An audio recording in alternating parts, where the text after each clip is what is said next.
All right, so in today's PIX Parenting Plus, preventing burnout, juggling work and family leaves little me time for moms and dads alike. Yeah, so redefining what successful parenting looks like requires switching the brain off before chronic stress does major damage. So our guide this morning is parenting expert Gabriella Pomare. So good morning to you. Thanks for coming in. Good morning. Thank you for having me. All the way from down under, so we appreciate you.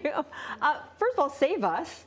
How do we find this balance, trying to not go into overdrive and get overwhelmed and to balance the work and home and not drop the ball? I think we look at it as silent burnout, right? Parents aren't necessarily doing too much physically, but it's about that mental load that they're carrying. We're all trying to have these perfect lives, and I think a lot of that is influenced now by social media, the need for perfection, having that real curated Instagram life. So we really need to take a break, Perfection doesn't mean having the perfect home, having the bento lunch boxes, the perfect water bottles, worrying about what college your child's going to before they're born. We just need to let go of some of that emotional load and share the load amongst parents within the household. Well, that's tough to do though, right? The bento boxes and the water, when you look at the classes and you see what's going on with the other people and you're like, I have to emulate so they don't feel left out and so on and so forth. And then you go through this whole thing and you're like, I'm exhausted. And so you go through quiet exhaustion, right, is what you call it.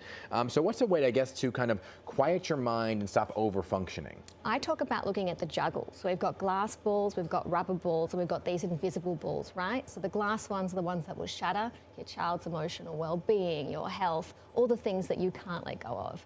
And then we've got the rubber balls, they'll bounce back. So things like responding to email, social media, bits and pieces we don't have to do. And then it's the invisible balls we want to let go of. So the need for perfection, the need to please other people, the need to compete with other parents at school, people at work climbing that successful ladder at work.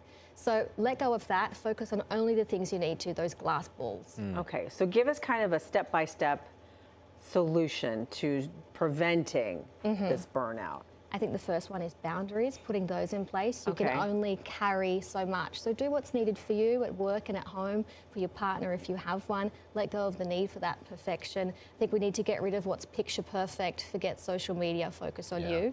I think it's also important to have that emotional reset. It's okay to take time for yourself and say, I'm carrying too much at the moment. I just need a pause, a time out, and work on yourself and your mental health. Therapy, counseling, those things work. They're really important.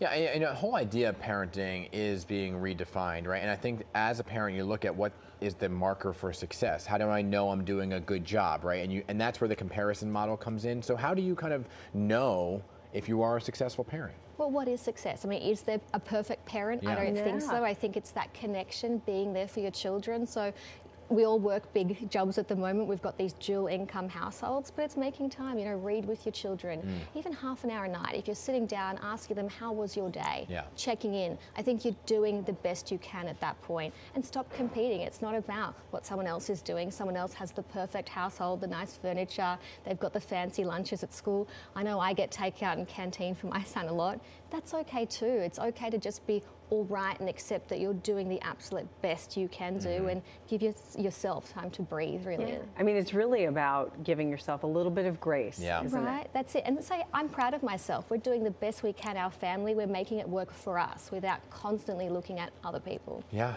good stuff. Okay, Gabriella, thank you for being here. Appreciate it. Thank you.